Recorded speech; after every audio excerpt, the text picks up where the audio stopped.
Paano yan matanggal? Yung tingnan mo yung may puti sa heater ninyo o sa takore.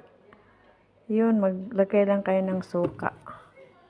Suka siya, suka. Tapos pakuluin lang yung 2 kutsarang suka. Tapos pakuluan lang ninyo. Tingnan nyo kung anong mangyari.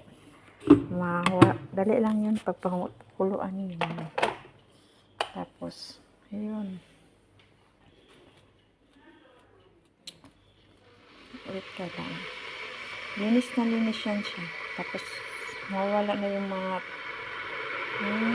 parang anong tawag na yung dumidikit sa ilalim. Malinis na siya.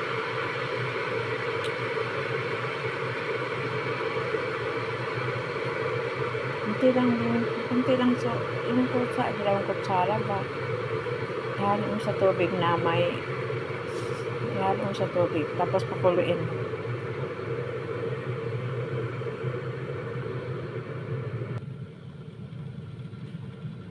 Umulo na siya. Hindi lang, seconds lang siya.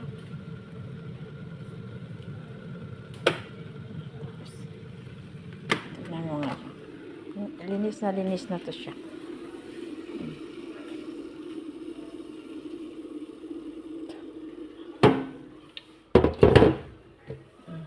Tignan mo, wala na yung nandidikit kanina. Malinis na siya. Pwede na di sa sabunin, pero sabunin mo pa rin yan kasi nangamoy suka. Tingnan mo. Linis na siya. Okay, bye-bye.